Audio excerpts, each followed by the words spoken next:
Alrighty, so since I'm not going to the Norwegian Masters myself, I thought I was just going to talk about it, since I have quite a bit of insight, at least on the Norwegian scene, and the Swedes who are coming are obviously quite skilled and ETC level guys for the most part, so I know them quite well. So I think I can offer quite a lot of insights on at least the players.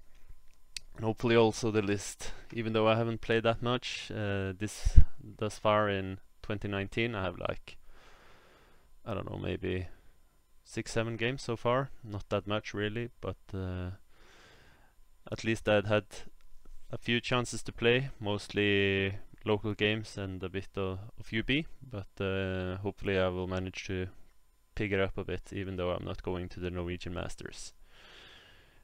Yeah, they are playing the refused flank and hold the ground for the first round. This is the map. Every game is going to be played on this configuration with map. I've played it once when I play tested the game that my friend Valentino Giorgini is going to play against Markus Engblom. And the Central Forest is really gonna make or break a lot of games, especially for the Sylvan Elf, for those who are bringing a lot of trees, especially the scoring trees. The ticket beasts are gonna be very, very happy with the placement of that forest. So yeah, it's definitely an interesting map. Also the two hills, when you're picking the corner, you can effectively deny your opponent to have hills in his map. However, if you pick the bottom right corner, you can have one more typical, how do you say it, artillery hill, because if you pick the corner that allows you to have both the hills almost, or at least 1.5. Both the hills are very exposed, and you need to have sufficient counter push capabilities so your opponent just doesn't run your shooting pieces down. Alright, this being the Norwegian Masters, last year there was a Swedish champion. The Swedes are coming back to give the North a proper competition this year again. We have 38 attendees, which is, I believe, a record for the Norwegian scene, so we are quite happy with that number. I believe there is like 8 or maybe 9 Swedish people are coming along, and last year we started a tradition where all the Swedish guys who are attending will be having a grudge thrown at them. In some cases they issued the grudges and some of us just accepted them. So yeah, there is quite a lot of grudges. I believe almost like half, at least, like there is a lot of grudging. Alright, so let's have a look at the first matchup. It's gonna be Ole Jakob Thomassen with Undying Dynasties versus Peter Sundberg with Empire of Sonnensdal. I don't believe this is a grudge. Might have been. I'm a bit uncertain. I've not noted it down as a grudge. Yeah, but Ole Jakob, he is playing, well, I would say almost a standardized UD build with 2 hard as nail cataphracts, the Tomb Reapers with halberds, and the big chariot block with the Pharaoh. He also has a Master of Evocation and a Adept of Divination. Usually I would prefer having the Master of Divination, just because you get an option to take 1 more missile than you get with Evocation. Evocation is also quite fine, so I haven't played UD enough that I know the very distinct differences between these 2 options, but I believe they are probably both fine. So let me see. Sundberg, so he has a prelate a marshal. The Mantle of Ullor. That's the one that negates agility, I believe. Yeah, it's probably not going to do much, I believe. Master Pyromancy, 2 Binding Scrolls, 1 Wizard on Engine. So 40 light infantry shots, some skirmish, 2 big blocks, 2 times Riters, 2 times Rocketeer. So quite large quantity of shooting. I do think the terrain heavily favors the UD because of the forest, so he can probably negate a lot of the shooting, casting the scrying in a bubble. Can probably validate his push, and I believe once he gets into combat he should be able to grind them down. Probably just eat everything else because he has more stuff than the Empire can handle, so essentially if he just goes in and just chaffs the Imperial Guard, he should be able to topple this battle line, I believe. My estimations would be a 13-7 initially for the UD. I think there is going to be quite a lot of victory points traded in this game, and UD is going to take the secondary objective. So game 2, oops, that's the wrong way. There we go. Jarle Kvåle versus Morgan Moog Andersson. They are, I believe, yeah, Jarle has played Swedes quite a few times before. He played for New Zealand in the ETC this summer as a mercenary. Not because he didn't cut the Norwegian team, it was just simply a matter of him not being able to confirm that he would be able to play for Norway. If he had been able to play or tell us that if he could go, he probably would have made the team. Jarle is like a mad genius. You don't really know what he's gonna bring, if it's going to be extremely competitive or if it's just gonna be a dud. So I'm very much looking forward to seeing how he does. He has the Master of Divination here and the Adept of Cosmology. He hasn't invested in the set magic phase. I believe I've played quite a lot with that configuration of UD where you have the set magic phases and always have 1 card.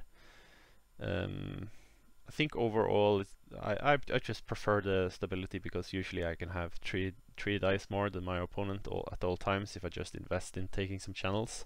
I think that's preferable to having maybe 1 more dice and sometimes worse results.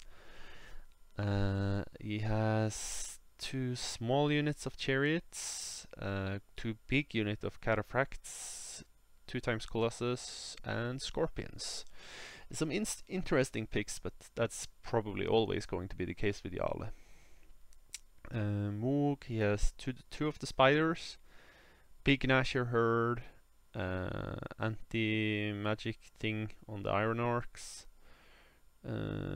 Adept and Master, Shamanism and Witchcraft, 18 inches BSB, which is quite nice. Shady Shanking, so his Lord is gonna hit pretty hard. Not incredibly hard, but pretty hard. Some crossbows, some goblins, okay. Overall, I think this list is an interesting one. It's not the optimized Orc and Goblins list, I think. The 2 spiders is very nice. I like the 2 spiders. However, not having a Feral Orc block, I'm not too sure I would go with that. Because that means the common Orc Shaman probably has to go into the Iron Orcs or in the Orcs, which in either case could leave him a bit exposed. Iron Orcs probably is going to sit on a flank and does like a large field of fire, so a lot of open ground in front of them. But I really don't know how this list would play, so it's going to be an interesting one to see the result and outcome of, definitely. As far as predictions go, it's a very swingy one. I'm going to give it to Morgan because I know he's one of the top Swedish players, and but it's one of those that really could go either way. So I'm going to give it with a 15-5 to Morgan because I believe he has a little bit stronger push on the secondary objective, but definitely one that could swing either way. So it could be 15-5 the other way, might as well. But I'm going to give it to Morgan for this one. And then we have Matthias Lagerlöf versus Tim. Tim is it's a bit of a wild card. He's taken down quite a few big players in recent times, the latest one being Yannick in Paris, when he came along for one of his first tournaments on foreign soil. He came along with me to Luxembourg, but didn't perform as well there, but definitely has improved a lot over the last year, I would say. So taking on a Swede for the first round is both ambitious and hopefully it can give him a run for his money. So Tim is gonna play the Beast Herds. He has 3 of the Chariot characters. All of his characters on the Chariot, so they will probably be joining together to form a unit, a super unit. He's a bit light on equipment on the Soothsayer. I would always prefer to have at least one piece of defensive equipment on the Soothsayer. As well, the BSB also has no ward or flaming or region or really anything to help him out. So, and when he doesn't have the druidism to heal the expensive wounds on his characters, I'm a bit uncertain of how it's gonna go for him in this matchup, because Vermin Swarm is quite good at piling on wounds from ranged, so not being able to heal those wounds could be a problem for him. Then he has quite a lot of chaff. He has two chariots. I'm not sure if that's 2 separate ones or 2 together in a unit. Probably is 2 in a unit, as or maybe it's 2 separate. I don't know. The Minotaurs, very nice.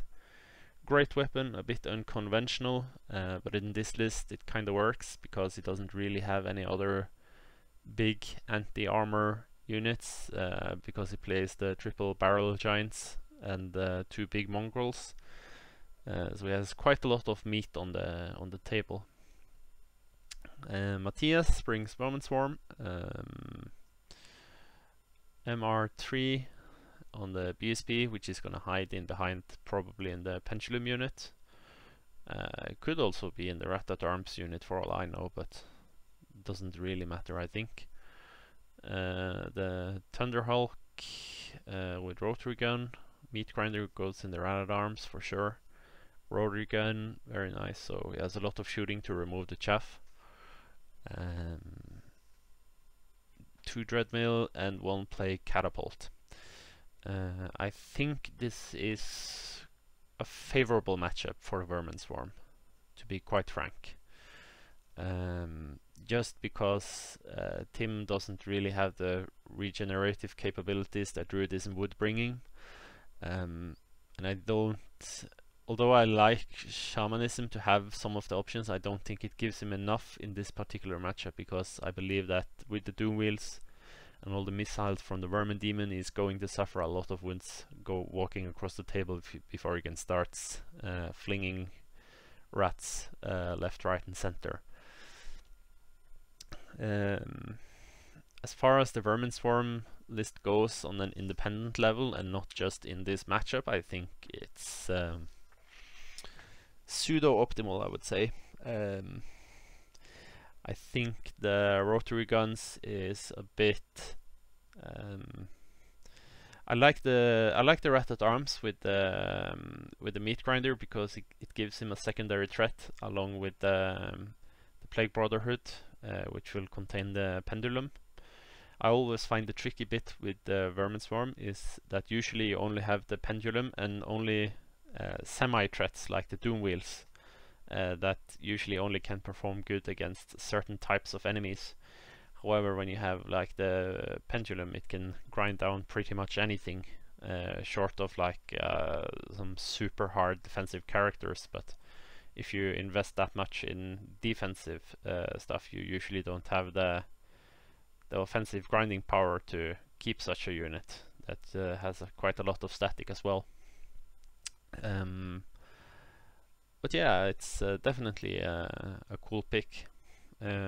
Quite a lot of shots with the two rotary guns to remove the chaff, along with nice selections for missiles. But I don't think realistically this will be the hardest test for Matthias in this tournament. I think he will face harder competition down the line, unfortunately, because I think that his list is pretty well adapted for a singles tournament. I think in an ETC list you can probably tool Vermin Swarm quite a lot more to serve a certain purpose, whatever your team needs really, because I see a few problems with this list if you play in a team tournament, notably only having one very long range threat with the Plague Catapult. It's true that the Vermin Demon has quite a long threat range because he's March 16 and decent range for missiles, but realistically, if you're playing against an opponent that has multiple wounds shooting, or basically anything that can charge the Vermin Demon and have a chance of winning, you have to play him very carefully, and usually you don't always get the placing that you want. But it's definitely an interesting list for sure.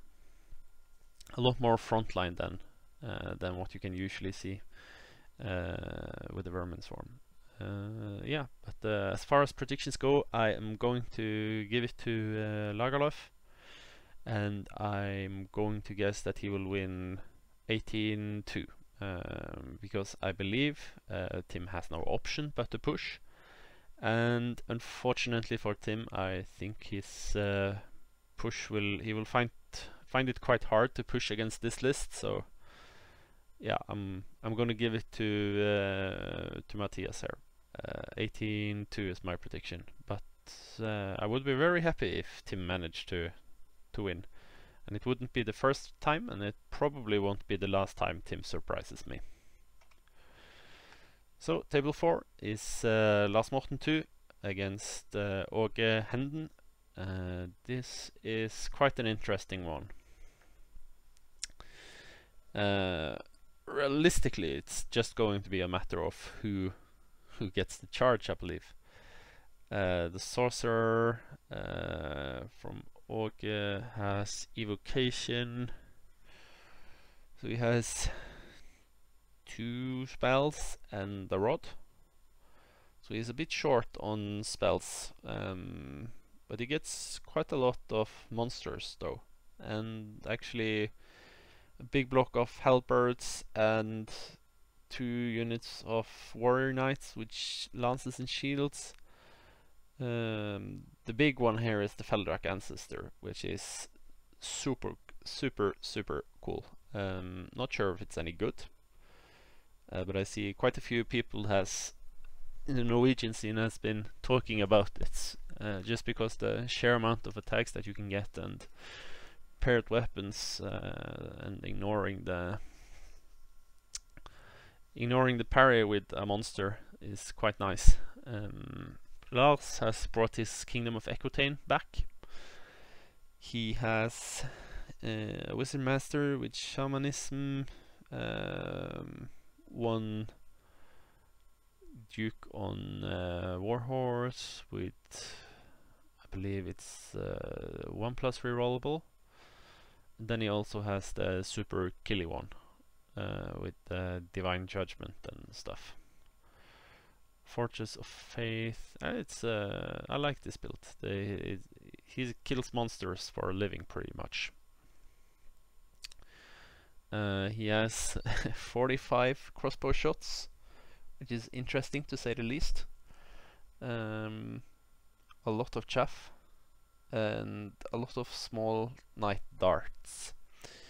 It's unconventional for sure, and just because so much of August's points is invested into the 3 big monsters, I think he is going to have a nice day at work here. He just has to pile in and get a lot of the combo charges on the units, and it's probably gonna do well for him. However, this is by far not the easiest opponent he could have gotten for the first round. It's limited how many points you can get off this list, I think, because of the Fearless, they are not realistically going to run away with the panic checks, and it's basically only the Warhound and the Chimera that's going to be easy points to pick up. All the other ones are probably could be hidden, or yeah, it's gonna be hard to pick up the other points unless Åge tries to push, which I believe he kind of has to. But yeah, I think this is going to be a drawish game if they both play carefully, and it's just going to be a matter of who tries to push the boundaries and overreach, I think. I believe that if it's going to be a standoff game, Lars is probably going to win, but it's not going to be a big win. I think it's going to be like 11-9 or no more than a 13-7 at least. So I'm gonna go for 12-8. I'm gonna go for 13-7. No, 13-7 to Lars is my bet. So the next one is going to be Jørund Haugland against Markus Östling. This is probably the one match I'm regretting that I don't get to see in the first round. Both of these guys have done exceptionally well at both ETC and VTC. Jørund scored more than 100 points, and I believe he came in 3rd overall in the ETC this year, which is saying something, because Markus Östling is usually up there as well, very often inside the top 10 on overall scorings in all competitions. So I believe like they finished like 4th and 5th in the VTC, so it's definitely going to be the game to watch. Very excited for this. As far as the lists goes, I tend to favor Jørund's list just a bit, mostly because I'm not really sure about the 6 Shapti archers. I don't really like them just as a unit of 6. I would rather have seen 8 or none, and just take those 460 points and take more cataphracts or 2 catapults if you want the shooting power, because I believe like this is like a middle road, and you already have 3 scoring units with the chariots, the skeletons, and the cataphracts. So as far as scoring purposes go, you're already covered. And I don't really see their purpose. With only 6 shots, you don't necessarily get the volume either to reliably take down monsters or dread mills and stuff like this. It's just gonna be yeah, I I don't tend to favor the small unit. I would rather have a big one so it's more usable in combat, or not take them at all. He only has one architect, and he tend to have he would probably want to buff either the cataphracts or the reapers. Both very nice targets for the regen. His loadout on characters is quite nice. Not sure if the no mark is actually worth it in this list. I mean, it's always nice with the buffs, but I'm not sure if I would pay 225 points for it. Just me personally. If you drop the no mark and the small archers, Shapti archers, you get one more big unit of something like cataphracts, or yeah, something more exciting than what he currently is fielding, I believe. But he has a lot of chaff, so he probably can dictate a lot of how and when and where to fight. Jørund, on the other hand, he is a bit lacking as far as missiles go. If he had a few more missiles to try and hurt the chaff, I would have favored this list quite heavily in this matchup. However, he has only the shamanism, so it's going to be a bit of dancing involved, but he has very nice combat buffs, and I believe a bit stronger frontal push because of this. The chariots can't reliably push down the iron orcs, I think, and once the iron orcs go back, they're going to cause mayhem.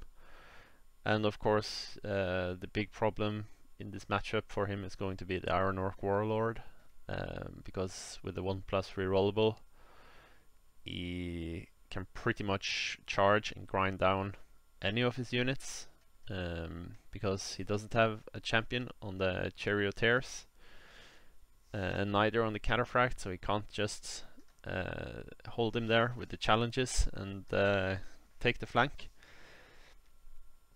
which is going to, well, not going to, but could be an issue. The BSB is about as kitted out as he needs to be able to go in the Iron Orcs to help them. And then you also had the Gnasher herds. With divination, he's probably gonna want to target the Gargantula with his missiles. At least that's what I would do, because as it sits right now, I see it as they both have 3 big threats. Undying Dynasty has 3 big threats, and the same for the orcs with the blocks. It's the cataphracts, the tomb reapers, and the skeleton chariots. It's the feral orcs, the iron orcs, and the Gnasher herds. And then there are a few semi-threats, and I believe the 2 semi-threats with the Gargantula and the Iron Orc Warlord eclipses the one from the Shapti Archers. However, if you remove the Iron Orc Warlord or the Gargantula from the equation, it's realistically very hard to see where the breakthrough will come from. So I'm really curious to see how Marcus will attack this game. I think my gut feeling says that Marcus is going to find a way to do it, and I'm going to give it to Marcus, but not by much. I'm going to give it with 12 for Marcus and 8 for Jørund. However, I really would like to see Jørund win, because it's like the pride of the North. The Norway side against pride of the Swedish side. So yeah, it's definitely one to watch, and I'm going to be nagging them from London for the result of this game when I awake on Saturday morning. So the next one is the Italian pony versus the giant blonde Viking from Sweden. It's Marcus Engblom versus Valentino Giorgini. I've play tested this match myself, so I'm not going to speak as much in depth about this, but yeah, I think Marcus Engblom's list is quite nice. However, I think he has quite a lot of issues against this type of list. With Thaumaturgy and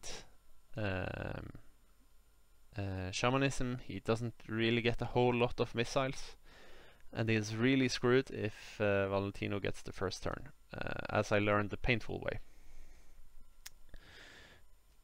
As beyond that, I think the Sylvan Elf has quite a big advantage for the secondary in this particular game, just because of the ticket beasts and the centralized forest. That means that he can get 2 forests and move them around centrally, and it's going to be quite a big issue. Additionally, he has 2 binding scrolls, which usually can negate a lot of the magical potential that you get with 2 of the master shamans when you go with shamanism and Thaumaturgy, because you want to have the double threat of both the Wrath of God and Totemic Summon. And when you can remove one of those threats, I believe the game becomes a lot easier for the Sylvan Elf player to play. And essentially, if you have the first turn as the Sylvan Elf player, you essentially have, if you remove 2 times Wrath of God with the binding scrolls, he essentially only has 3 turns in which he can cast the comet, because it's no point in casting it the last turn. So yeah, this game is very much of a coin flip, but just because I'm very biased towards Valentino, since he is my mate and we play quite a lot together, so I know that if he gets the first turn, he's probably going to win. So I'm going to gamble on Valentino getting the first turn and winning 18-2. So my 17-3 loss doesn't look as bad. Essentially that's going to be the case. Yeah, 18-2 for Valentino, because I'm biased as fuck. Next table is going to be Eivind Johansen versus Øystein Rombaroy Tollefsen. I don't really know these players very well. I believe I've talked to Eivind a few times. Øystein, I might have talked to him when we went to Invasion in Kristiansand, but honestly I can't remember if I did. Sorry. Yeah. However, it's once again the Feldrak Ancestor with 2 of his pals running around. Big unit of warriors, to the wizard on chariot and the chief on chariot. So it's quite a lot of chariots as well. It's 3 chariots total. I believe this is a concept which Eivind is quite familiar with. He's used to playing the Dread Elf chariot plus Kraken spam, so probably knows how this list functions. Yeah. Also, he has 2 warriors with greed. Not sure why he chose greed. He gets weapon master and a lot of gear, I suppose, which is always nice. Yeah, and yeah, there is really not much to say about this. It's very limited spell selection with the Rod of Battle and Adept of Evocation once again. The Ogre Khans is very intriguing. He has a fighty unit of mercenary veterans, unit of tribesmen, and big BSB with Liger's Tongue, which is going to be quite important against this list, because all of the 2 attacks on the warriors. He has Shamanism on his Shaman, so they're probably going to join the tribesmen, and 9 Bombardiers, it's a lot of shooting. And then 2 Keen Eaters. and 10 Cybertooth Tigers. Wow. Then he has also the Frost Mammoth. Not sure about this list. No dedicated chaff. I guess he could use the Bombardiers or play the start the Keen Eaters on the table if he wants more chaff. I think he's in a bit of a disadvantage in this game, just because his opponent has 3 big monsters, which doesn't really mind fighting ogres. Probably gonna want to shy away from the mercenary veterans and focus on the tribesmen if he can, because those are a lot easier to take down. The veterans get strength 6 with the halberds, so could cause some problems. With Swift Stride they can also threaten quite well. But overall I'm going to say 14-6 for the Warriors of the Dark Gods, because I think the Central Forest allows the push, just because the way forests work now, and the fact that it doesn't really have a good answer for the monsters. So if he gets 2 Feldak Elders into pretty much anything besides the mercenary veterans, I think he's going to be in a lot of trouble. Yeah, so that's essentially it. Yeah, the Warriors also has, it's a bit short on chaff, so if he loses, the Warhounds could actually mean quite a bit, but I think overall the Warriors is just preferable. Yeah, I'm going to give it to the Warriors still. 14-6 for the Warriors.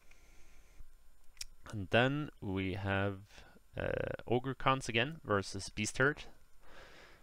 This is a fuckton of Minotaurs with some mongrels and chaff. That's pretty much it. The Soothsayer, it's with Adept, Shamanism and Raiding Chariot. So he's going to have to go solo. I don't see anywhere else he can join. 2 Minotaurs, probably going to join whatever unit. Kingslayer and Paired Weapons is a nasty combination for sure. Yeah, so it's essentially going to be a matter of, can he push down the ogres?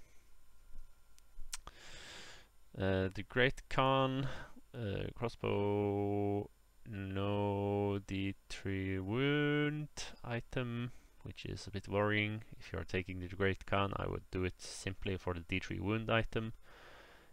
If not, I don't believe the Great Khan is actually worth it.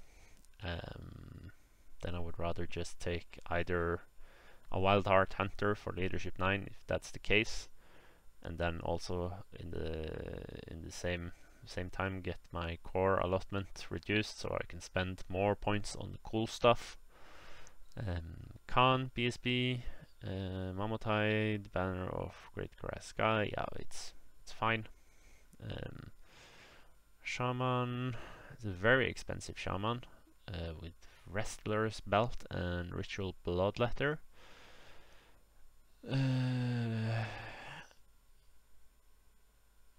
He's quite on the dot as far as points go, I believe, for his Shaman there on the magical items. The 2 unit of Tribesmen, 2 unit of Tusker Cav, 1 Bombardier, 1 Cannon, 2 Chaff. Well, the Firebrand Pyromancy Thaumaturgy, he needs to be aware that his setup, he's basically, if he picks Thaumaturgy, he's not allowed to use any of the effects he could potentially get from Firebrand, which means no breath weapon, no free fireball spell, which is a big deal. So personally, I would rather, if I'm going to stick with the Firebrand, I would just stick with the Firebrand and drop the essence of Free Mind and take something else instead. As well, the Rustler's belt with makes him a 3-up armor, which I really don't think you would pay that much for a character that's only going to be mediocre in close combat, as far as ogres go anyway. Rather give it to a hunter and have a 2-up hunter running around, but that's just me. The 8 bruisers with banner of speed.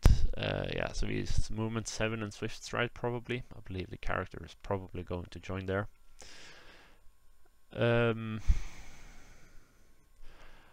I'm struggling to like this ogre list just based on the setup of the shaman and the lack of D3 multiple wound D3 weapon on the Great Khan here. And it doesn't really have that much shooting. So yeah, I'm thinking that the Minotaurus is going to have a nice day at work here. Unfortunately for the ogres, I'm going to give it to the beast herds. I think the Minotaur Warlord would have a field day if he could get in contact with the bruisers, and probably just because all of the Minotaurs has a champion in there, so if he tries to challenge with the Khan, he can just accept with the champion and sacrifice it. I really don't see there being a nice ending here for the ogres. Unfortunately, it would be the best case would probably be if he could charge the Tuskers in there and deplete the units sufficiently so that he can actually do anything there. But yeah, I'm not liking the ogre's chances there, especially with the bruisers. And if he had a big unit of tribesmen, I mean, he can get the charge and do some initiative shenanigans if it's set it up that way. Yeah, but I don't see a pleasant ending here for the ogre, so I'm going to give Sure 20-0 here, unfortunately, for the ogres. And then Sondre Torvund, my old friend from Kristiansand. Let me see, he played a beast herd list. Not sure where I put the name of the player, probably a shortcoming on my end. So I'll just leave it in the description. I'm not gonna bother finding the name now. It's just a misclick, or yeah, it's a mistake on my part. Sorry for that. But I believe it's one of the kids from Yalo that's taken the trip down to the capital to play some Warhammer. Sondre has his Infernal Dwarfs with Chosen of Lugar. Yeah, it's a nice option. Nice block of scoring. No real combat block besides that. 1 unit of Kadim, Titan mortars and flamethrowers, so he has quite a lot of shooting. 2 tower rook units, which is nice. Only thing I miss here is ironically maybe a unit or 2 of wolf riders, because this list he is facing is very eager to fight him, and I believe if he gets into contact he will succeed, probably very well so. The Soothsayer Master is very nice for halting the shooting as much as he can, so if I were Sondre I would try to target that guy, because he's stuck on the chariot and he has no other chariots to join him too, so he's going to hang back and be able to target him with spells from alchemy. So with a 4-up, I mean, it's not the end of the world, but I would try to if you can remove the magic, because it's so exposed, I would do it. I think, however, overall I favor the beast herds here in this particular matchup, just because he has 2 times the Blackwing totem, so we can probably strike first, and yeah, if Minotaurs charge anything and strike first in this army, they are probably going to go through it in one go. Unless he gets very, very lucky with his ward saves on either the Disciples or Kadims.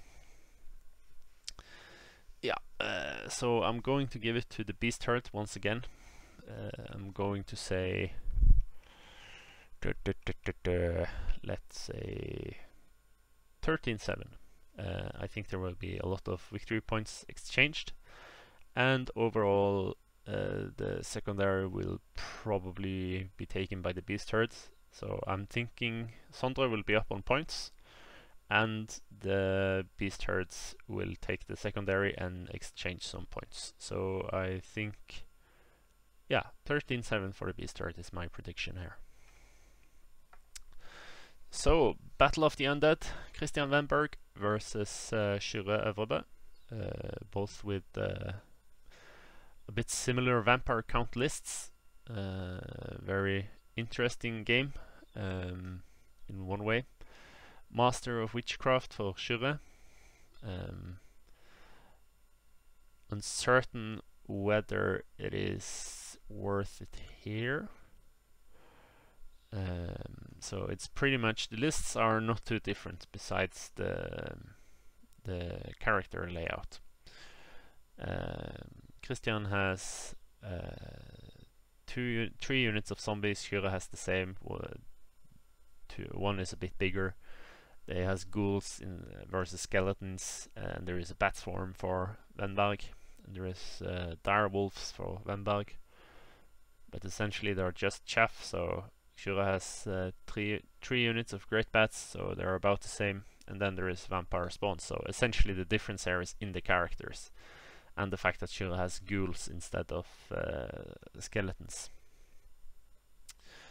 So Wenberg has the Necromancer with 5 spells, 4 plus the bound spell, with the Talisman of the Void, 1 Binding Scroll, and a Wizard Master of Alchemy. Then he has the Courtier with 2 spells on the court, of course, with the Kingslayer and Paired Weapon. So he is going to have a lot of attacks, putting it that way. And Adept of Witchcraft, which is probably going to be not Nedgel, I can't say the word, but of less importance. I don't believe there will be much casted from Witchcraft this game. Necromancer, 5 spells again with Heirloom, Binding Scroll, and Wizard Master. So he has the 2 Binding Scrolls, which can be decisive. Not sure if it's going to be.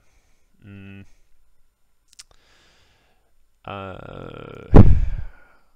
one way, I feel like Vampire Counts is one of the armies that can get away with having so many spells. He has a total of 12 spells here. Yeah, 12. 5 plus 5 plus 2, yeah, or 11 and 1 bound. So there is a lot of spells here. Unfortunately, I'm not sure if the spells here are really going to be that decisive, at least in ranged. I don't think there isn't enough relevant damaging spells from Alchemy that he can really pick any points up from Kyrre. So it's definitely going to be down to a game of positioning. I think it's bold from Kyrre to bring the Wizard Master of Witchcraft instead of Evocation. I think the Lamia can choose Evocation at least. If they can, I would do that. If not, I apologize. Yeah, and then Witchcraft, Paired Weapon, Destiny's Call, yeah. So it's probably going to stack the 2 vampires into 1 unit and then try to push with that unit and then back them up with vampire spawns. He has the commandment, so I think in the past he has placed the Lord into the zombies to give them offensive, defensive 6 to soak a lot of damage. Could be an idea to place them in the ghouls, but I think they will be going into the zombies because then he has, yeah, because the ghouls can pretty much go through anything in this army really, besides the vampire spawns. And probably that would make his zombies one additional threat to play with. So then he has four threats to Vanberg's 3. So I'm just going to be boring here and predict a draw at 10-10, because both of these players I know as persons who don't like taking risks. They are both very fond of playing safe. I played Christian Wenberg last year with Highborn Elf. Had about 0 practice with Highborn Elf, and I managed to beat him 13-7 or 12-8. I can't recall what it was. One of those two, due to him misunderstanding what equipment one of my characters had. So I charged out of one of the units and held up one of his skeleton units, and that managed to give me enough maneuvering space to win the game. But generally, that is a very small mistake, but one that could be easily avoided just by, if he was unsure of which character had what equipment, he could simply have asked me and I would have told him. But this game is, it's going to be a boring game, I think. They're probably going to be finished in like half an hour and then go for lunch early. So 10-10 is my prediction here. Then we have Alexander Brinchman versus Peter Edvardsson.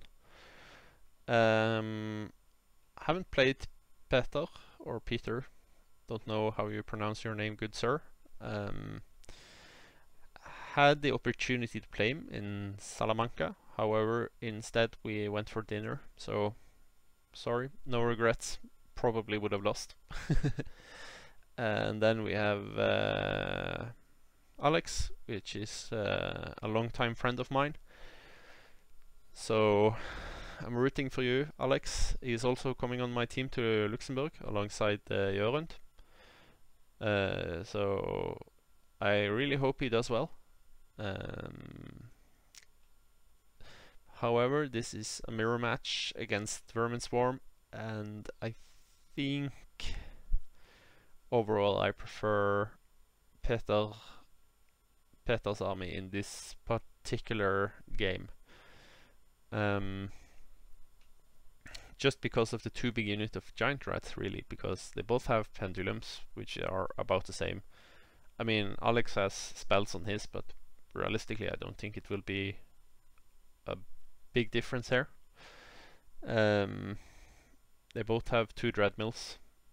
Peter has some more shooting in his rotary guns in the Thunderhulks. Alex has a Napta launcher, which can be good. I mean, if he gets in range, it's a very like Sony game. However, I think Peter will try to get in his face with the giant rats and Plague Brotherhood, and I can't really see any good option here for Alex besides just like slowly backing away and then trying to get the most out of his catapults before he commits. The giant rats really is the problem of this list, and of course the prospect of 2 vermin demons is also going to be like super crazy, because if one of them goes out and the other one is staying, that person is definitely winning the game. There is no doubt. However, if both are alive, I'm going to give it to Peter. However, if both vermin demons are gone, I would probably give it to Alexander,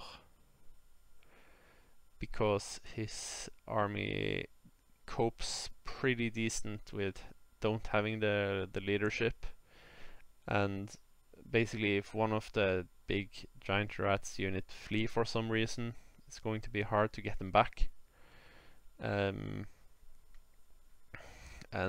basically the only two units that would be affected in Alexander's army is the rat at arms and the vermin guard, which is it's not a big deal at all, really.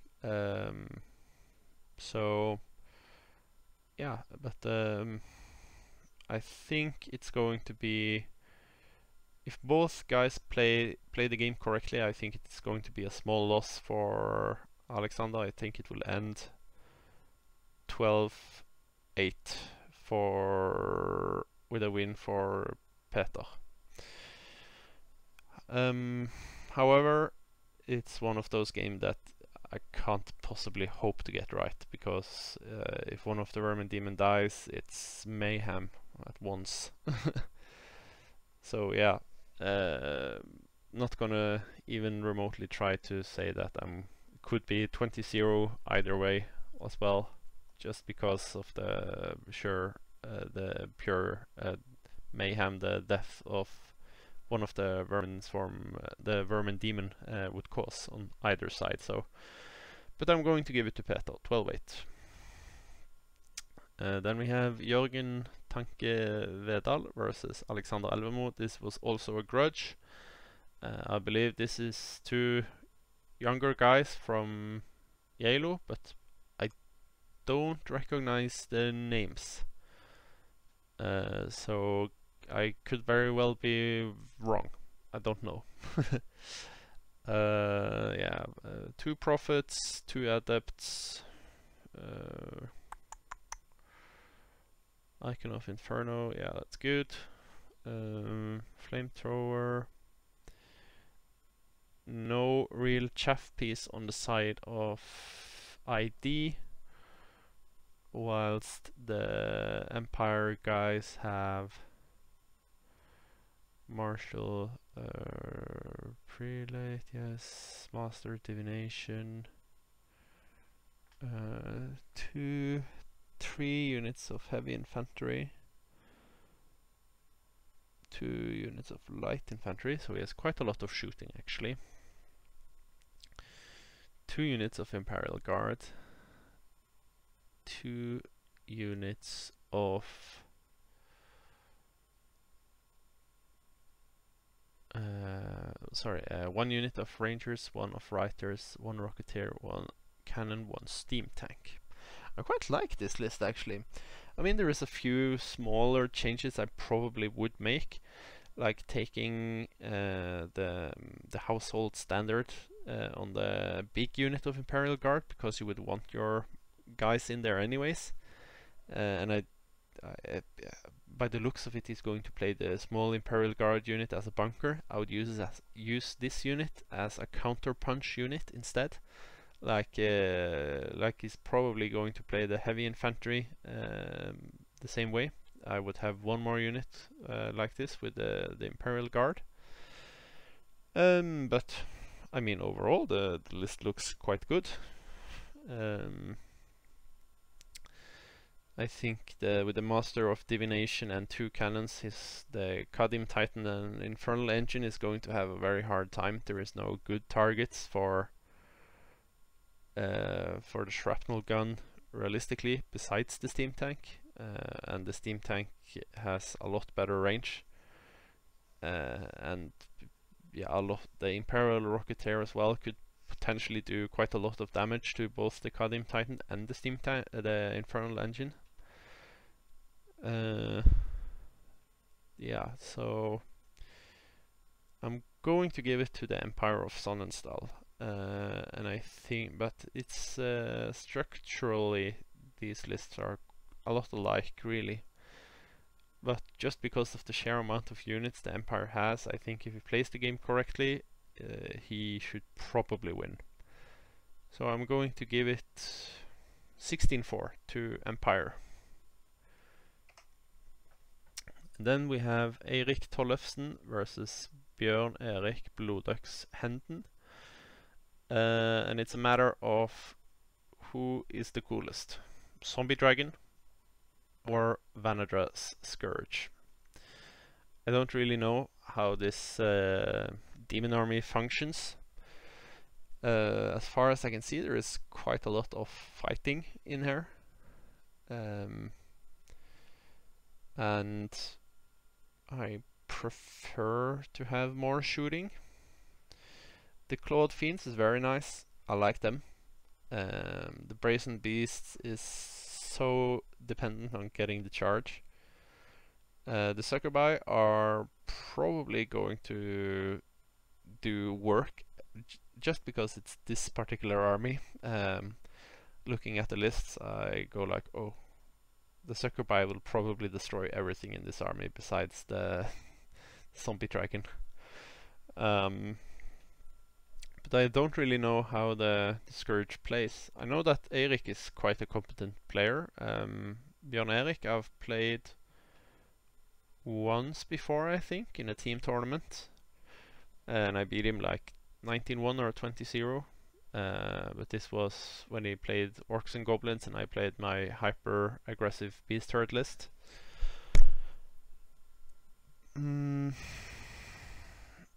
It's a hard one to call this. The rates are going to do probably nothing because the whole army of demons is magical attacks and you can shoot them with the hope harvesters. It's a difficult one. I'm just going to give it to the demons. Just because generically I believe the demons has an advantage into the vampire counts. So I'm going to give it to the demons. Demons is gonna win 16-4. It's going to be my bet because it's going to clean up a lot of the troops, but we can't touch the zombie dragon. And then we have Mathias Eriksson against Aslak. And then we have the Beast Herd list of dreams. It's very nice. He can start harassing the backline of the Empire at once because he has the hunting call, which will bring on his 2 ambushing mongrel herds at once, if he wants to. Doesn't need to. He has Minotaurs, which is excellent. I like the option of having Rending Banner on them. It's a really unorthodox choice. I haven't really seen it anywhere else. I like that option. Might steal it. Yes, 3 pieces of chaff, 1 feral hound, and 2 gargoyle units. 2 of the Gortak, which is always nice. On the Empire side, we have 3 squads of rangers. Sun Griffin, Imperial Guard, 2 infantry units, big unit of knights, and then all the character nastiness. I've played this list against the Empire list. I got my ass handed to me, but that list had a steam tank. I much prefer the steam tank instead of the Sun Griffin here.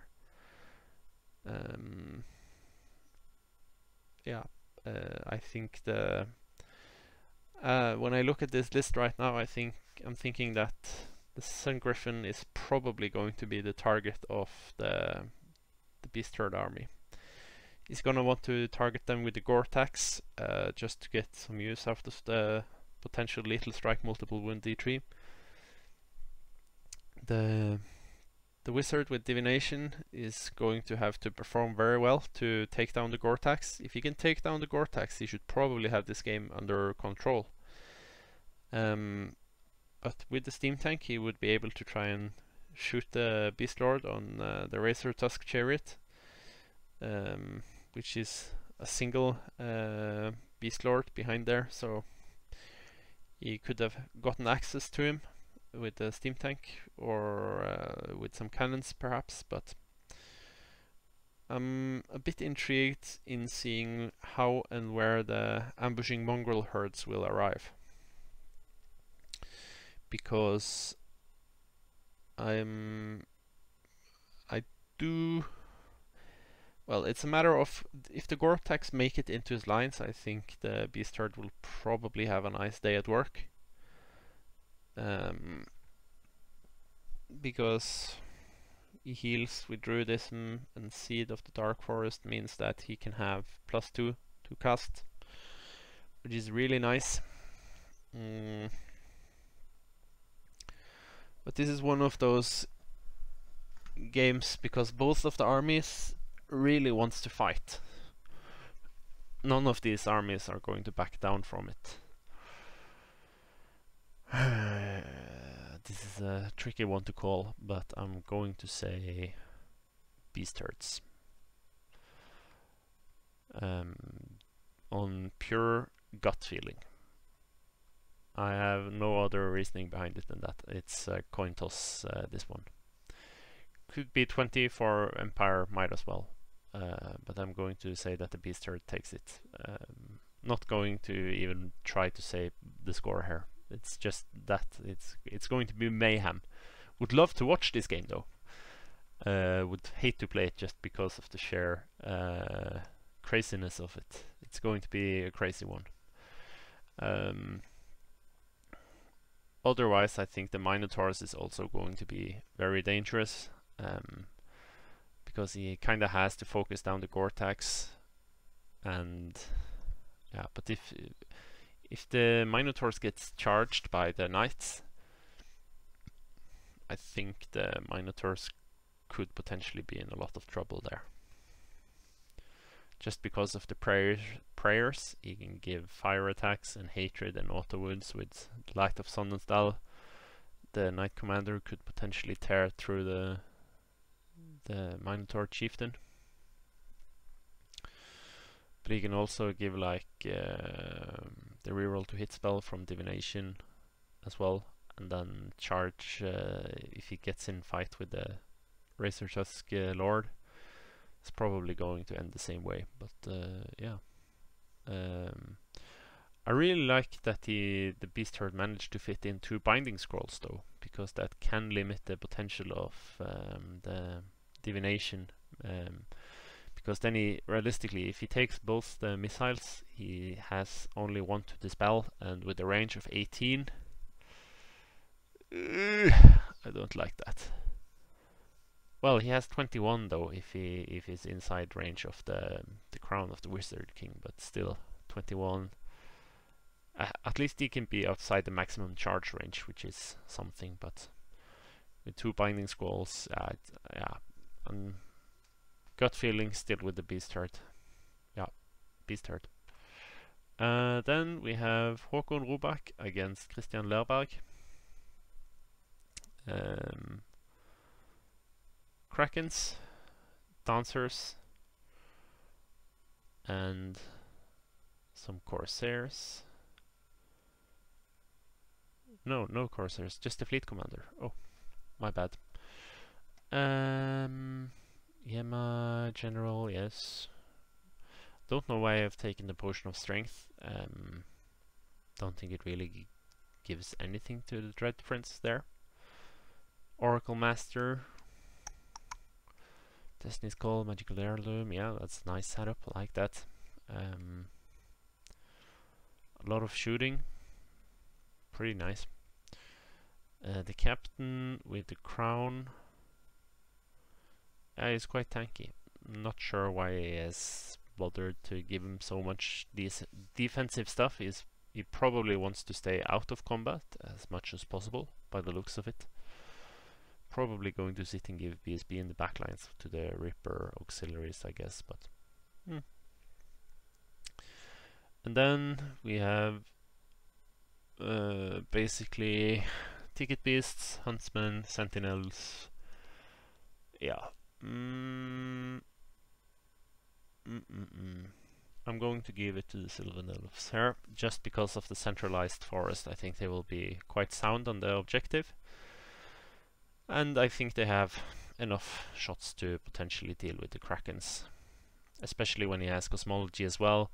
That means that he can give the big nuke onto the Dancers of Yema, and then he can continue casting the 2d6 missiles with reroll armor save on the Krakens after. You can just pile on the wounds there. So yeah, I think just because of the map and the secondary is the way it is the first round, I'm going to give this one to the Sylvan Elves, and I'm going to bet 15-5 in the Sylvan Elf advantage. Then we have Kenneth, the old worlder Trastis Mesta versus Hans Blom, the man with the long name against the man with the very short name. Both of these guys have been involved in the ETC team the last years. Kenneth is very important as one of like the old-timers that drives one of the bigger communities in Yalo, which is one of the up-and-coming communities that's going to grow the next generation of wargamers in Norway. So I'm very happy to see that he's back at the tables now after an extended break. He's brought the Sylvan Elves this time. I haven't really seen him use them before, so I've only really seen him play dwarves. So this could be interesting, to say the least. He has a shapeshifter and a druid on a unicorn. I'm going to give him points for originality at least. Then hail shot, yes. Heat hunters, heat riders. Yeah, so he just basically has shooting and fast moving guys. No real consistency. Yeah, if he had 1 or 2 units of ticket beasts, I would have preferred his army here.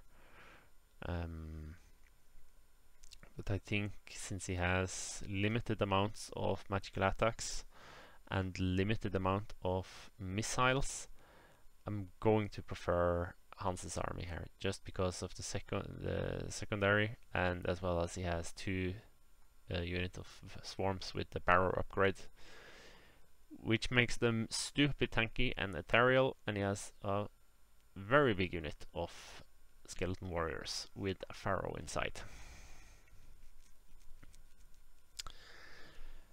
And he has Scroll of Desiccation and Evocation, yes. So he will be sitting in one of the skeleton units in behind for sure. A bit light on Chef on Hans's side though, uncharacteristic of him. But I guess you can play the Scarab Swarms as Chef. They have the tendency to stick around a while. Yeah, so I'm going to give this game to Hans at least, with a score of 16-4, just because I don't think the Sylvan Elf enjoyed this particular secondary. I think it's going to be a very uphill struggle, unfortunately, for Kenneth.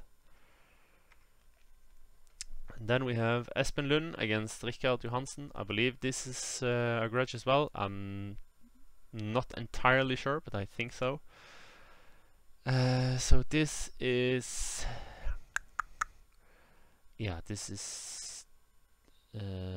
basically a lot of Dark Riders with crossbows. So he will pile 60 shots onto the knights in probably turn 1. I must admit I really like this configuration of Dread Elves. I would have liked him even more if he had alchemy instead of witchcraft, especially in this game though, but that would be rather unfair. The Duke is the Killy Duke. He slays monsters like there is no tomorrow. The Paladin in the Grails, very tanky unit of Grails. Shamanism, yeah, the Shamanism could be game breaking here if he gets off the the Chilling Howl, I think the spell is called, and then he has an Adept with Divination. Yeah, it's not going to be big in this game, I think. But the Bubble Scry and Bubble, the big version of my brain is not functioning correctly tonight apparently. The Chilling Howl and the Big Scry could be important here. but I think he's going the Dread Elf can just continue to dance around him unless he fails like a march check and he puts up really nice zone coverage. I don't really see there is any way that he will be caught. And he don't have the charging banner, the impact hit one, either on any of the realms, so when he eventually gets into combat, the Dread Judges and Tower Guard might very well be striking first, which is very bad news. And then we can actually see when if he manages to cast the Witchcraft with the shooting spell to reroll the battle focus with the shooting. It's probably the idea of the list, and then make a stupid amount of sixes. Yeah, I'm optimistic here for the Dread Elves. I'm going to give this one to the Dread Elves, just because I like the concepts of having Dark Riders get in your face early and start shooting. Yeah, I like this list. Yeah, I'm going to give. It's one of those Elven games again where if the elves get the first turn, it's going to be very big, I think. So I'm going to bank on Espen getting the first turn, and then I'm going to give him a 17-3 win. Then we have Johan against Jan Helge with Ogres versus Saurian Ancients. Alchemy on the Quattle, Skink Priest with Druidism. This is I kind of like this setup. Two pretty chunky units with Temple Guard and Saurian Warriors. One small block with Saurian Warriors, some Braves. He has quite a lot of scoring here. He has 1, 2, 3, 4, 5. 5 scoring, that's quite good. And a unit of Ramphadons. They are amazing. I love the Ramphadons. Then we have 3 Tigers, 1 Auroch, 6 Mercenaries with guns, 7 Mercenaries with all the fighty stuff. Loves life if he gets the charge. 10 Tribesmen. There's a lot of ogres there. Quite a lot of meat on the table. Then 2 groups of scraplings and a small of tribes. Shaman with shamanism. With Liger's Tongue and Yeti Furs. Yeah, that's nice. Viper's Curse. Very cheap Khan. Very cheap BSB. Lot of value. Then General with Wizard Master, Potion of Strength, with Thaumaturgy. Yeah, quite liking this ogre list as well.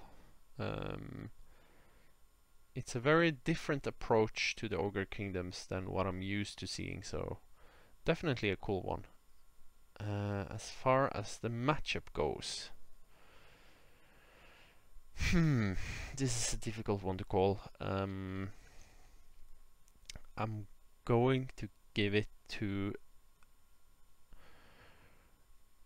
the ogres. I think the Saurian Ancients has a better push against the secondary, and I think they are probably going to win the secondary, and then lose a bit on points. So I'm going to say 11-9 win for the ogres. I think they will win 14-6 on points, and then probably manage to. I think they will attack some of the line of the Saurians and probably get through, but it's going to happen quite late in the game. So yeah, I'm gonna say 11-9 to Ogre Khans here. And then the last one, it's Jarl Tollefsen against Christian Stegavik Rygg. has the Tree Father Ancient, Druid Master. Yes, and an Avatar of Nature as well. Kudos. Archers, Archers, Heat Hunters, Heat Riders, Pathfinders, Blade Dancers, more Blade Dancers. Wow. This is a lot of Blade Dancers. Well, there is also a lot of Citadel Guards with flintlock axes. There is 2 Volcano Cannons and a Mortar, and a Kadim Titan, and an Armor Giant, and 4 Taurok Anointed, and an Overlord.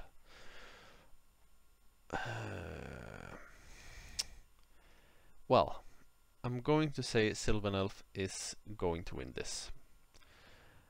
And it's simply down to the fact that had the Infernal Dwarf had the Inferno icon, I would have said the Infernal Dwarf.